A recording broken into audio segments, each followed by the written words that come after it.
Well, hi, everyone. Hey, one more time, welcome to Central. So glad that you are with us this weekend, and I trust you're going to be really glad you are as well because, well, today we're going to continue in our series. It's called Free to Give, and we're just exploring how God created the universe in such a way that is as counterintuitive as it sounds. God designed it. We actually get ahead when we give, and it's so not what we think. And so we're just probing into that. But today what is so cool is I asked a personal friend if he would come and share his story with you. And I just want you to get to know this guy. His name is Brad Formsma, and Brad is one of a kind. I don't know anyone else like Brad. Brad started an organization called ILikeGiving.com. He founded it. He's the president of it. He literally travels all over the world. He has impacted literally millions of people with a message that you actually benefit from giving. And he's written a book, I Like Giving, and it's a book of stories of just ordinary people like you and me and the impact their lives have had, and then the recipients, how they have been blessed by the generosity of people just like you and me. Well, anyway, I could go on and on about Brad. He's a wonderful guy. He lives in Southern California. He's married. He's got 3 children. His kids are wonderful.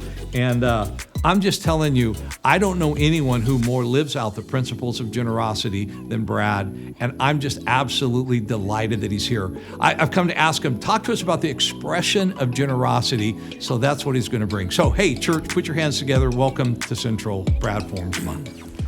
Hey. Hi, everybody. Well, it is so fun to be at Central this weekend. You know, I've had a chance to meet Pastor Cal and Dave several years ago through our friend Dave Ramsey, and I would just tell you that word's out. You guys are generous. You guys are loved by your pastors, and I'm going to bring a gift of perspective today. I know I'm with generous people, but I think generosity inspires generosity. So together, we'll have some fun this morning, unpacking the generous life. What does it look like? Maybe redefining it a little bit, and hopefully it'll be inspiring and encouraging to you. So over the next 30 minutes or so, we'll spend some time talking about the generous life. I want to take you back, though. I'm 10 years old. My mom had just had twins. I was the oldest of 5. And honestly, just looking for a way to escape. And I found out that I could tag along with my grandpa on Saturday morning to his commercial baking company. And I brought a picture of what I kind of look like, maybe a little less than 9 at the time. But I mean, is that not a Smucker's ad? I mean, that could have been the best college royalty thing ever, but I didn't get a dime. But I kind of like it, and I thought I'd give you the feel for that, what turned out to be these special 16 loaves of bread that we would make in his commercial baking company, Grandpa's oven. And so what happened was they would cool down, and I kept thinking, we're going to just Saturday morning bread, Brad, Grandpa, we're going to do this. Eats a bunch of sliced toast, and nope, into the trunk of his car they went. And we'd go to our first stop, and there would be a widow that he had met from his church or somewhere in the community, and he'd bring those 2 loaves of bread to the door, and he'd just squeeze it in her face. You can kind of just smell it now, right? And then he would be generous with his words, and he would affirm her, and he would be specific in the way that he did that. And then off to the next stop. It'd be a few more loaves of bread, and this time a letter of recommendation. And behind his bellowing Dutch voice, he'd say, Brad, I have a little influence, and I can help somebody else get to where they want to go. And he began to show me the power of being generous with your influence. And then the next stop, and by the way, I thought, let's pull the car over and try some of this bread. But no, that usually wasn't the case. And then 2 more loaves of bread, and this time a white envelope with the white bread and a financial gift. And explained, no, this is a way that I can give. And so throughout the morning, generosity of time and attention, and even the way that he shared his belongings. Well, I want to unpack those 7 ways for you a little bit. In fact, on our Instagram and Facebook, we have wallpaper for it, the 7 ways of living generously, because I need to be reminded about ways that I can give daily, weekly, monthly. So the first idea is generosity of thoughts. We can be generous with our thoughts towards others and ourselves. Now, you can give the benefit of the doubt. Oh, no, that's not fair. Really? Is that generosity? Of course it is. And I like to say, sometimes I feel sorry for my neighbor. You read that passage, love your neighbor as yourself, and I've got so much negative self-talk, I'm like, I kind of feel bad for them right now. Some of you maybe can relate to that. But what do you think about when you think about what you think about? Okay, I know I stole that from my friend Henry Cloud, but this idea of our thinking outside of the Holy Spirit, I would submit that our brains are our most powerful asset that God's given us. And we get a chance to think about ways of being generous. In fact, things that become important to us, and you guys are givers, you start to think about these 7 ways, you have the wallpaper on your phone, you see them in your notes, you will find you will see more areas and ways right in front of you to give. It's just how we're created. Our reticular activator system in our brain, it finds things that's important and makes us more aware. It's kind of like this. You've just got a new Honda Accord and you're driving down the road and you see a bunch of them. Well, why? I mean, this new car is important to you, and you think about it, and there it is. They didn't just fall off the assembly line and there's more of them just because you thought of it. You're looking for it, you're thinking it, and that's what I think will happen today as we unpack these 7 ways. So generosity of thought, number 1. Generosity of words, number 2. Life and death are in the power of the tongue. We can build people up, and we can cut people down. We know what the anti-generosity word is. We know what that feels like, and it could have happened in the car ride to church, or it could have happened 10 years ago. But we also know what it's like to be affirmed and have something positive said to us. Just last night, having dinner with Pastor Cal and Lisa, the server came up after we did the pre-salad prayer, because those are just a little better. We did the pre-salad prayer, and she said, I just noticed that you guys were praying. That's so cool. And we all felt good about it, and we didn't tell them we're pastors. And then she left, and but there's this idea of it doesn't take much to just say something positive and something affirming, and to be generous and be specific. Then third one, generosity of money. Every time I give, it softens my heart. I become more like Jesus, and it's more others focused. Our family loves to regularly give to our church, and that's part of our discipline of putting God first. We find other ways throughout the week to be generous in other areas. Well, number 4, generosity of influence. We all have influence some way, whether it's in our home, our community, our companies. It's a powerful way to share influence. I actually wouldn't be here on this at your church without generosity of influence being given to me. I got a call from Dave Ramsey. He heard about what we were doing in the generosity world and inspiring people to be generous, and had me on his radio program and shared a bunch of our videos. And through that, I got into a small little gathering, and sure enough, there's Pastor Cal and Dave. And that is the power of the generosity ripple. One connection, helping someone get to where they want to go. And then generosity of time. Number 5, we all have the same slice, 168 hours. And we get to decide how we're going to use it. One of my favorite missionary friends, John DeVries, who recently passed away, said, the devil's greatest trick is to get you to do the good God didn't call you to do. There's something about developing and discerning your purpose and what are you supposed to be doing. So that might involve saying no so you can be in a position to say yes for what exactly God would have you do.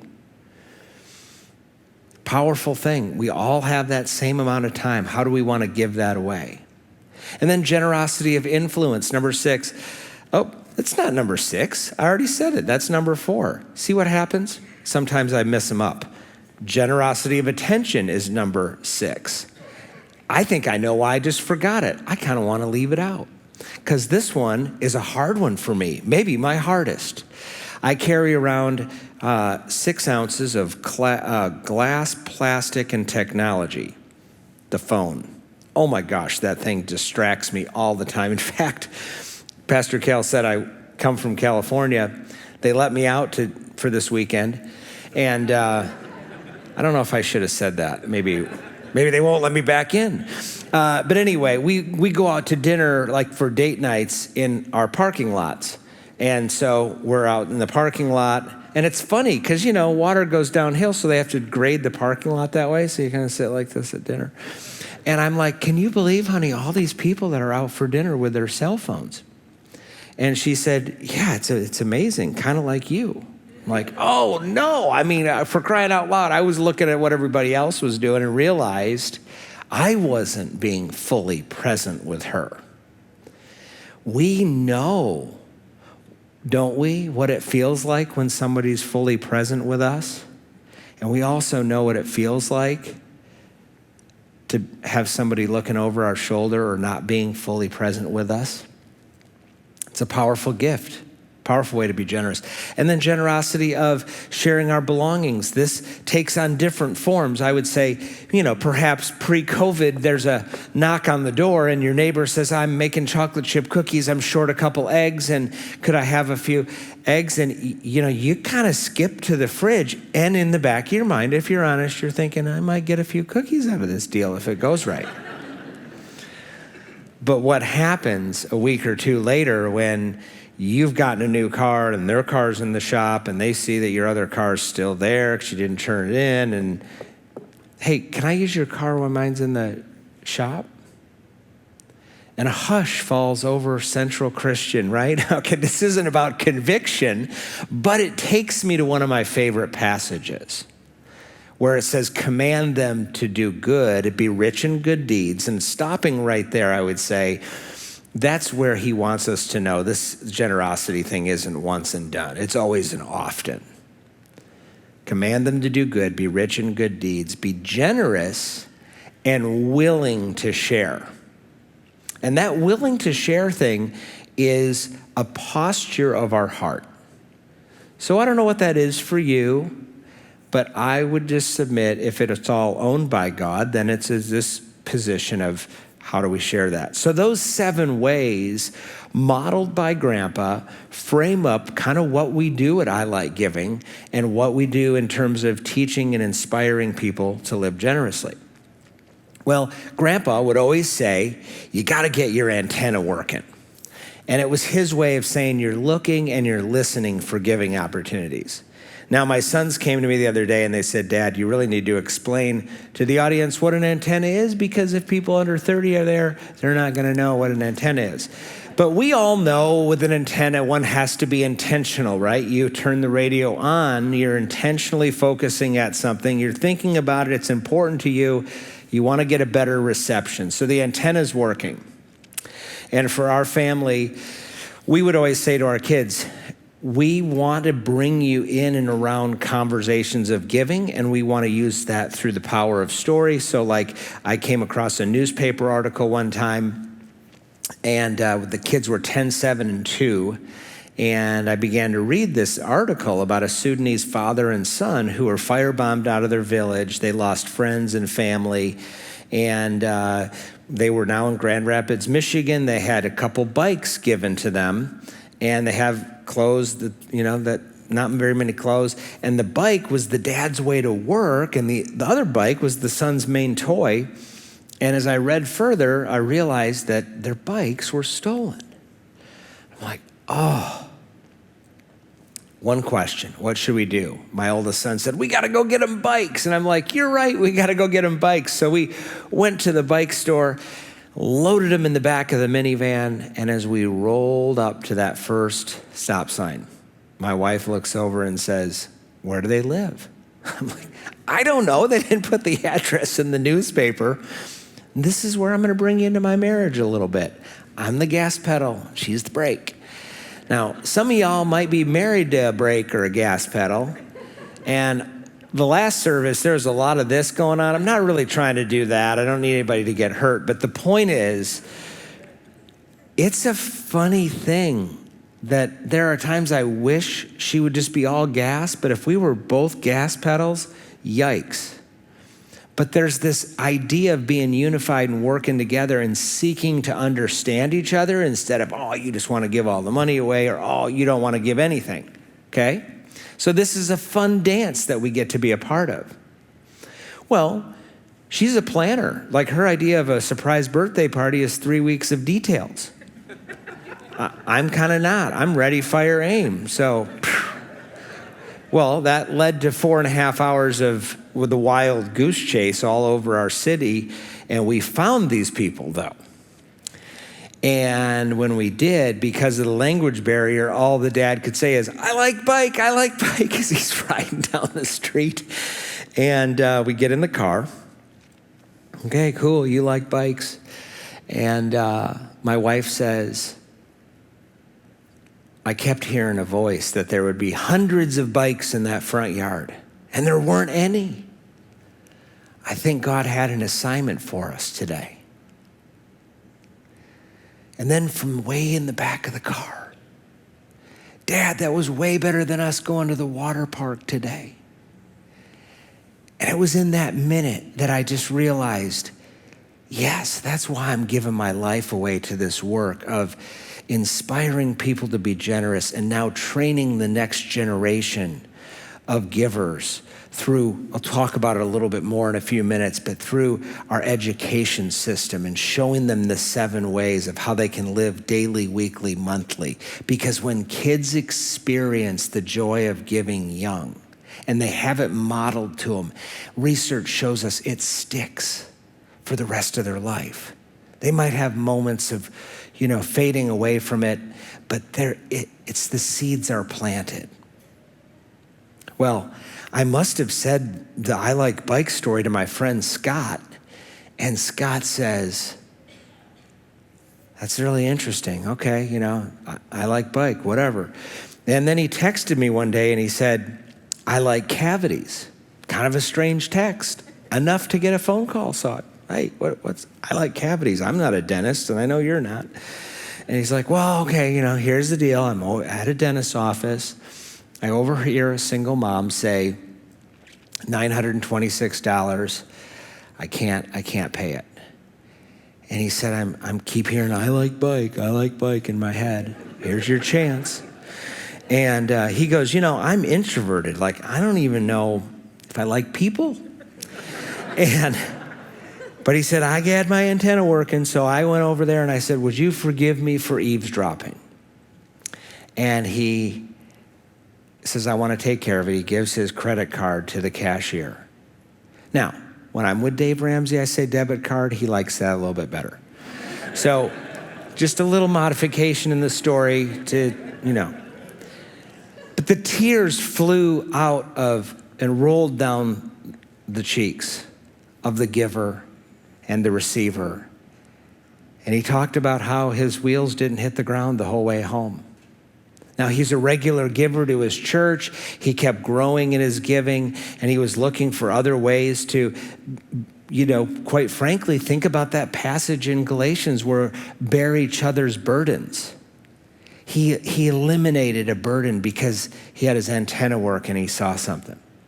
So this idea of we get to give, this passage, therefore, as we have opportunity, let us do good to all people, especially those that are believers in the Lord. So we get aware, and then we move into action. And action has this interesting way of going about itself because sometimes we get in uncomfortable situations and we have to get pushed off the dock. We have to get moved into the direction like Scott was. And our family has an emergency giving fund. Dave talks about the emergency fund.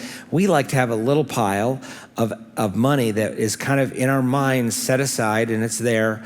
And we said to our kids, part of the modeling here is to have discussion, right? So we got the gas pedal dad, we got the brake mom, we got all this. What do you think? If you see something, say something, bring it to us. We can't meet every need, but we can process it. That's how you train it. And so my oldest son came to us one day and he said, my friend Nolan, his dad just found out he has 2 months to live. And is there anything we can do? So we talked about all sorts of different ideas. What could we do? And we landed on a prepaid Visa card. We're like, they've got to have a bill that we wouldn't know about. So we decided we're going to do one of those stealth giving things and just drop it off at their house and not get caught. Well, pulling out of the driveway, we got busted. The mom saw us, so they knew it was us. Rats. And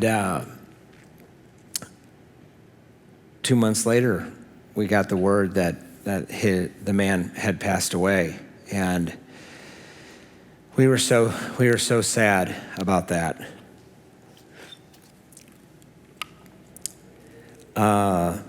3 weeks later, a note came in the mail,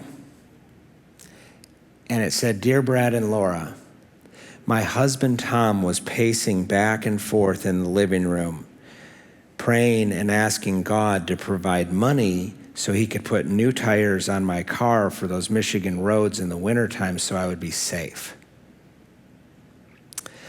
The creator of the universe works through us to answer prayers." The creator of the universe works through us to answer prayers.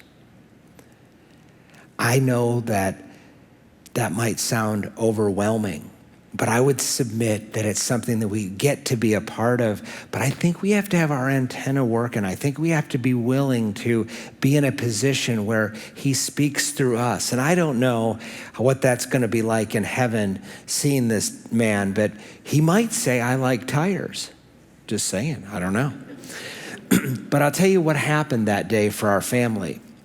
We realized that there are people that are praying for provision for their organizations and churches and others. And we get to be sensitive to God's Spirit on how we respond and what we get to do. Powerful. Now, you might at this point think, gosh, this guy, everything seems to always work good in this whole giving adventure and, must be fun. It's just always great. Well, not so quick. There was a moment at our church when I did live in Michigan. A bunch of us guys got together in our Bible study and put money together to get William a new van. William had come from another country, a powerful story, felt called to do his regular job, but then go to jails and share his testimony and all this. Well, we are so excited. We get the van. We even went over the top, bought insurance for a year. Perfect. Delivered him the keys. He was all happy. And 2 or 3 weeks go by, and I thought, wonder how it's going at the jail. So I call William. "Hey, William, how's it going?" He said, "How's what going?" I said, "Are you going to the jail?" No, I haven't driven the van since I got it." "Why?" "Well, I don't have a license." Well, the things I take for granted. So now all of a sudden I'm like, "Well, William, tell me more." "Well, they keep failing me." "Who keeps failing you?" "Well, because of the language barrier, I got to go to this outside service. They keep taking $150, and I've failed it 4 times, and I got to save up money, and then they..." Really? So in comes generosity of influence. I said, "Why don't we go together down there to the neon light store?" And it was just funny how they had a $149 package, and William would be available to be driving in 2 days if we just did that $149. Sometimes it's kind of messy. William ended up getting a license, and we got on the road. But here's the deal. Took 3 hours of time messing around, and it was sometimes messy. I write about that in my book. Sometimes it's not a straight line. Sometimes we end up giving the gift of inconvenience. But it was not just money giving and time, it was influence. He needed an advocate, or they would have kept failing him and taking his money. Jerks. That just slipped. Sorry, Pastor Cal. Just makes me mad that people would take advantage of somebody else. But the point is, you move into action and you just don't know quite what's going to happen. Now, Pastor Cal talked about benefits of giving. There are hundreds of them, but just in the spirit of time, I'm going to punch 3 of them out for you. Number 1, we have better relationships with each other when we're generous. Let me explain. You have never said to a friend, I've got to introduce you to Stingy Sally. She's awesome. You got to go to lunch with her, because when you do, she'll kind of hint to the lowest cost menu item. And then when the check comes, she'll sit there and wait and awkwardly stare at it and wonder if you're actually going to get it, even though she invited you to lunch and kind of encouraged you to get the lowest price menu. You just don't do that. But you do want to share your world and your generous friends with others. And that's why the proverb says the world of the generous get bigger and bigger, and the world of the stingy gets smaller and smaller. The second thing is you get joy on earth when you are a giver. And the third thing is you lay up for yourself treasure in heaven. I have a friend who's 105 years old, and I talk to him every couple weeks. By the way, this is an interesting one. When he was 90, I felt like I heard God say, be his friend till the end. I quickly said yes, didn't really know what I said yes to. Be careful what you say yes to. But he's very sharp. Stanley Tam, wonderful man, very, very generous. And I said, Stanley, tell me more about your financial giving. He said, it's very easy. I just put it in the bank account of heaven. Then I don't have to have it in the Bank of America. I don't have to worry about them going out of business. I don't have to worry about it getting lost. I'm like, why is it so simple? Why do we make this so hard? He was like, yeah, it's just waiting for me when I get there, right? Where your treasure is, your heart will be always. Okay, thank you, Stanley. Words of wisdom from a 105-year-old guy. Interesting enough, I have a podcast called The Wow Factor. WOW stands for Words of Wisdom. And every week I've got a different guest on who's typically in business or a leader of some sort. And you find good-hearted leaders tend to serve and be generous in their companies and other ways. So if you're into that, that is so fun. The other day I had Lindsay Snyder, who owns In-N-Out Burger, on. Not only did I find out the way she gets her burger ordered, but I learned her wow, or word of wisdom for us, was be vulnerable as a leader. I'm like, what do you mean by that? I tell them I don't know. I tell them I'm wrong.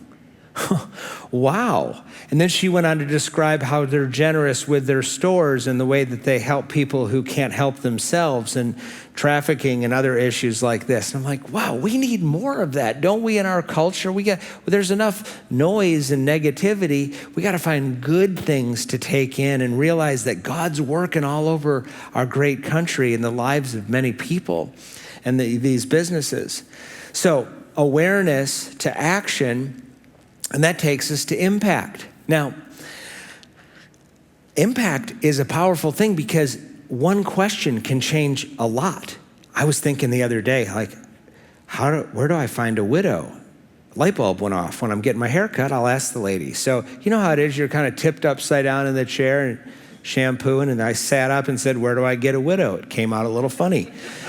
And once she understood my motive, which is to be helpful, she said, I got Evelyn. She's 88 years old. She's low on money. She's cutting back on her medicine. So at 88, we started as a family, anonymously giving her money, thinking, we'll see her in heaven.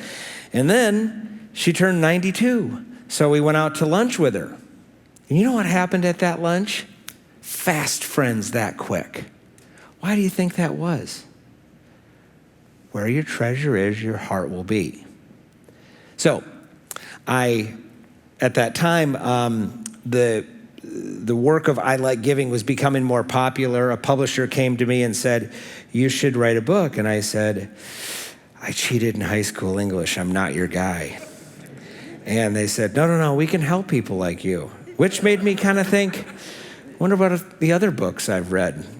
What happened with those guys, gals? Anyway, in the book, Evelyn's story, just a couple sentences, tears ran down my cheeks, and I felt deeply grateful. And at that moment, I knew what I needed to do. You see, money is like a river. It's meant to keep on moving. Now, one says you shouldn't throw at church, but can I give this to you? Who wants to catch it? Okay, perfect. I like giving. What can I say? I like giving books. Anyway. Thank you for being a good receiver. Yeah, in many ways. You want to meet Evelyn? Well, I brought a short video of her, so check out the screen. I'll be right back. How old are you? 97. I'll be 98 in October.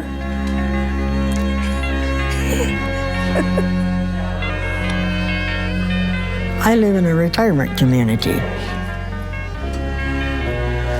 And we used to have a bus here to take people to the grocery store twice a week. And they gave that bus up. I don't know why. So a lot of people were stuck around here. Like my neighbor Joyce, who was a very shy person. She said to me, well, if they don't get another bus, they'll find another place for me to live. And she said, I just don't want to go anywhere else. I said, Joyce, I'll get you to the grocery store every week.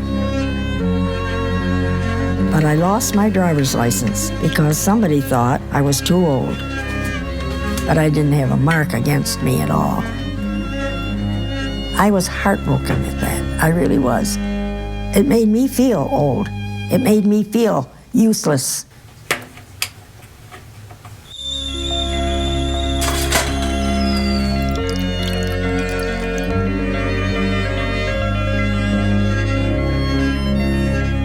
I am a good driver. I really am. I'm not fearful when I drive, but I'm very careful. You're a hot rodder?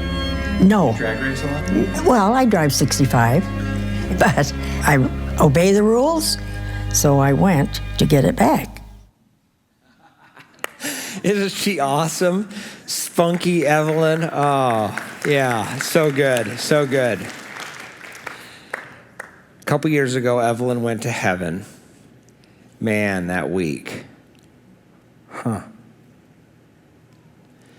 You know, it really is when Jesus said where your treasure is, your heart is. It's fascinating how that connection to someone who we happen to be across the country from each other.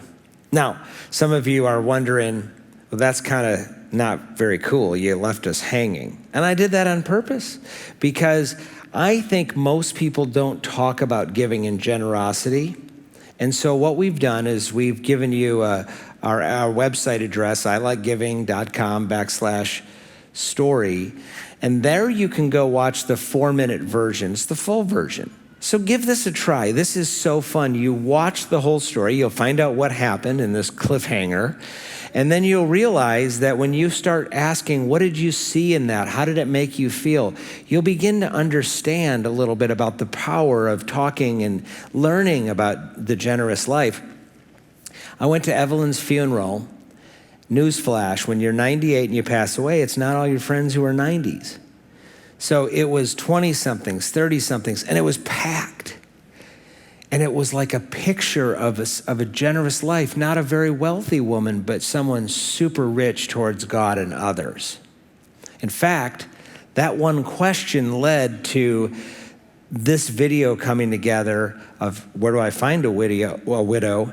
And over 10 million people around the globe have seen a picture of her story.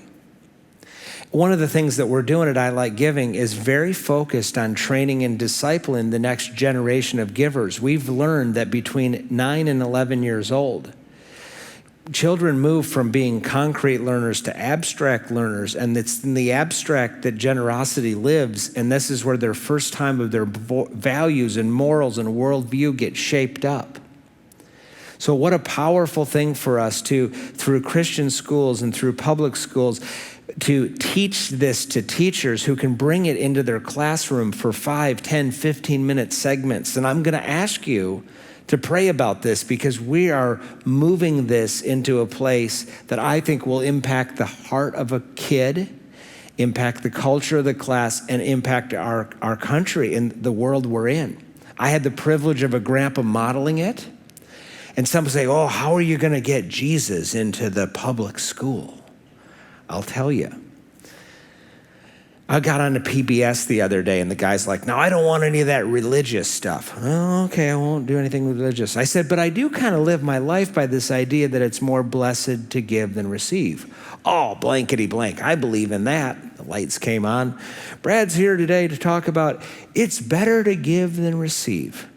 And I'm thinking, I think that's something the carpenter from Nazareth said. Wow, I love that. Same thing in the school environment. We create religiously neutral stuff to give to teachers. Many teachers are Christians that work in public schools as a way to model a life that's possible. And so that's where we're excited, and that's quite frankly why some people come along and go, you need help, and we give money to you because, you're taking this message, which is God's message, to the world. So that's a little bit about what we do at I Like Giving.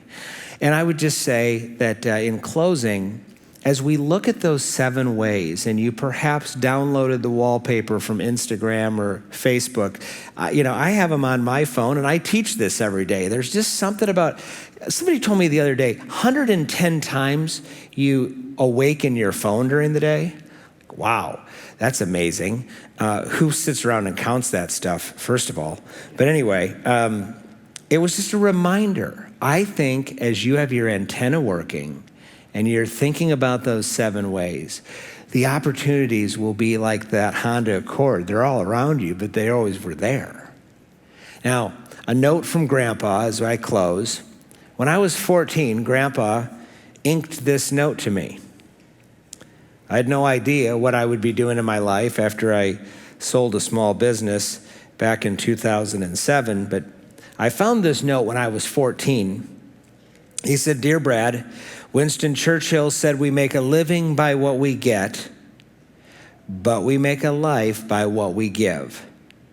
I think this is well worth remembering. Love, Gramps." And I think it's well worth remembering for us as well. Thank you for having me here at Central.